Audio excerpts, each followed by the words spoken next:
What I object to is modish liberals endlessly going on about how they're in favour of a high-spending state while quietly taking advantage of legal tax dodges.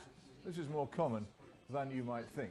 In my view, they should all be made to pay a special 80 pence in the pound tax, a tax on being insufferably left-wing. Let's not talk about migrants, we're talking about refugees. People from Syria, most of them, well, we know they're refugees by the basic definition of what refugees are. Peter. We need to get them over. Peter, have we done enough? Well, they're not refugees by the basic definition of what refugees are, because they long ago reached a safe country in the shape of Turkey.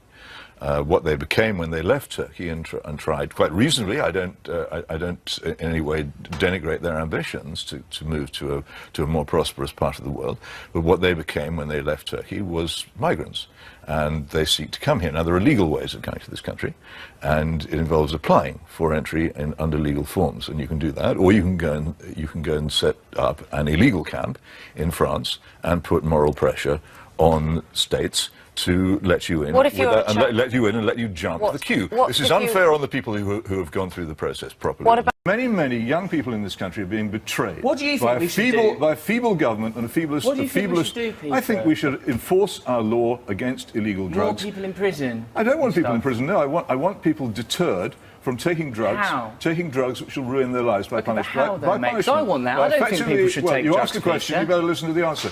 I want them deterred by effective policing. Listen to what I'm saying, you'll learn something. I've heard it before, Peter. Well, you plainly weren't listening that time either. I don't even think you're ignorant. I just think you're innocent. Effective policing. You're like a peculiar child. You see, ad hominem and interruption. Absolutely nothing remotely resembling reason, thought, or fact. And yet you are making a programme on drugs for the BBC, mate, and I am not. And that is exactly what is wrong. Let's bring in one of the people. Let's bring in one of the people who's in the film. Final bonus question, if you like.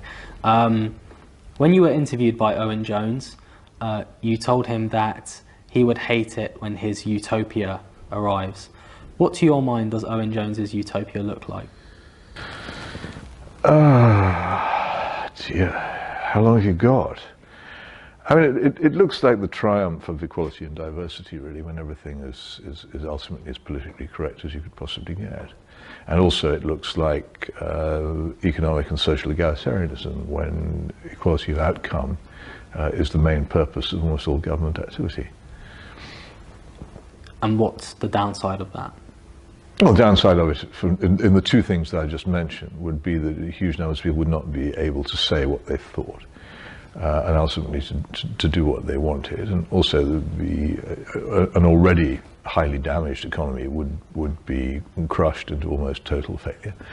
And egalitarianism, especially state-enforced egalitarianism, invariably leads to the most profound inequality of all, because those who impose it always find ways of avoiding it for themselves. I lived in the Soviet Union in the dying years of it. I actually, by a wonderful mischance on their part and stroke of good luck on mine, I ended up living in an elite nomenclatura apartment in central Moscow next to the Brezhnev and Andropov families, and I saw the levels of privilege that the Soviet elite had, which are probably rather greater in terms of comparison with the common people than the privileges of the rich as they then were in the West. And this was a society in which everybody was technically equal. So I have a pretty low opinion of politically imposed equality. Peter, thank you.